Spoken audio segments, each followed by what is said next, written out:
വീടിനുള്ളിൽ കിടന്നുറങ്ങുകയായിരുന്ന വയോധികയ്ക്ക് തെരുവുനായുടെ കടിയേറ്റു. മുളക്കുളം പഞ്ചായത്ത് 12-ാം വാർഡിൽ താമസിക്കുന്ന പൂഴിക്കോൽ പെരുമാളിൽ ഭാരതി അമ്മ എന്ന 79-കാരിക്കാണ് തെരുവുനായുടെ കടിയേറ്റത്. ചൊവ്വാഴ്ച രാവിലെ 10:30-ഓടെയായിരുന്നു സംഭവം. വീടിനകത്ത് കട്ടിലിൽ കിടക്കുകയായിരുന്ന ഭാരതി അമ്മയുടെ കാലിൽ നായ കടിക്കുകയായിരുന്നു. കാലിൽ സാരമായി മുറിവേറ്റ ഭാരതി അമ്മ തലൽപ്പറമ്പ് ഗവൺമെന്റ് ആശുപത്രിയിൽ ചികിത്സ തേടി. അമ്മയെ രാവിലെ പട്ടി കടിച്ചു. വാതിൽ തുറന്നു കിടക്കുമായിരുന്നു. വീട്ടിൽ വന്ന് അമ്മ വീടിനകത്ത് കയറി പട്ടി കടിച്ചു. കട്ടിലേലായിരുന്നു അമ്മ. കട്ടിലേ കയറിയൊന്ന് പട്ടി കടിച്ചു.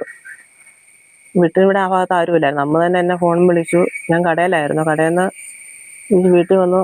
ആശുപത്രിയിൽ കൊണ്ടുപോയി ഇഞ്ചക്ഷൻ എടുത്തു. ഇവിടെ പട്ടി അലിഞ്ഞിരുന്ന ശല്യം പൊതുവെ കൂടുതലാണ്. അമ്മയും മകനും മാത്രമാണ് വീട്ടിൽ താമസം. മകൻ സമീപത്തെ ബേക്കറിയിൽ ജോലിക്ക് പോയതിനു ശേഷമാണ് വീടിന്റെ മുൻവാതിലൂടെ അകത്ത് കടന്ന നായ വയോധികയെ ആക്രമിച്ചത്. കടിയേറ്റ ഭാരതി അമ്മ മകനെ ഫോൺ വിളിച്ച് അറിയിക്കുകയായിരുന്നു. പ്രദേശത്ത് തെരുവുനായകളുടെ ആക്രമണം വർദ്ധിച്ചു വരുന്നതായി നാട്ടുകാർ പറയുന്നു.